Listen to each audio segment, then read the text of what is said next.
Bremer County Historical Society Museum had just undergone some renovations. The renovations on the east wall started in December last year and concluded on February 14th of this year. Here are some more details about the renovation from the curator of Bremer County Historical Society, Jen Heineman. Well, this building was built in 1862, so it's old. And ground settling, then things get a little wonky. Well, when they did that, they had to put rods in to hold up the whole east side of the building, and then they could take out the bricks that were bulging and causing problems, letting in moisture and all that. Then the construction dust got all sucked into the room here, there, the whole downstairs. And then some on the second floor. Third floor, not quite so bad. So, yeah, we're happy now that we have the wall fixed and we don't have to worry about the building falling down on that side. So the moisture had gotten in behind the bricks, and inside was so old that it was falling apart because there's the outside wall of bricks, and then you've got your real thick wall. So then inside was another wall of bricks, and then a third wall for the inside wall, which is covered with lath and plaster. And moisture got in back in there, and it just reduced rubble, some of the bricks to rubble.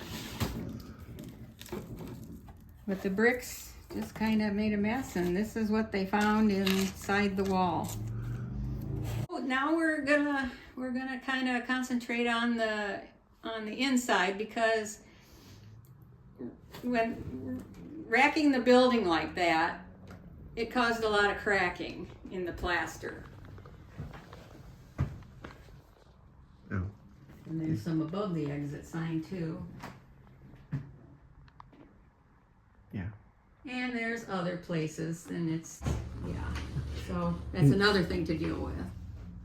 Old door, it no longer is able to open. They put a new sill down because the old cement sill was buckling like that.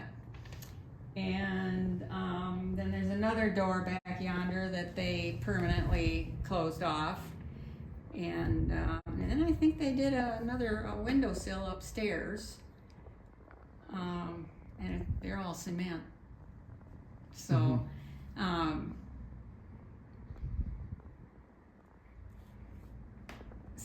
and then they replaced a door back in that one back in the back room there. And so that's the extent of it. It started out as a hotel. Stagecoaches would stop here, and then the trains came, so coaches didn't come anymore. And the hotel went out of business in like 1890s sometime, and then it was just boarding house, office space rental, stuff like that. And then the building came back to the owners of it. They had been trying to sell it, but then it came back through sheriff's sale, and they put in the pill factory, making the pill factory here, Caffeine and Chemical Company by Dr. Ozenkup.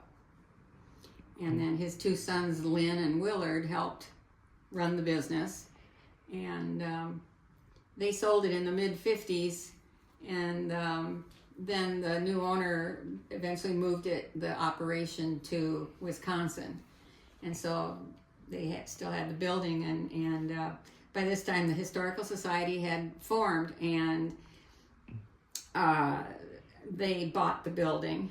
And there's been a lot of renovating inside over the years because the Ozenkups changed a lot of stuff to fit their working spaces and for what they needed. And so it's hard to imagine on this floor and the second floor what it would have looked like as a hotel. You can kind of, sort of, but it's difficult. Yeah. Well, thank you very much. You're welcome.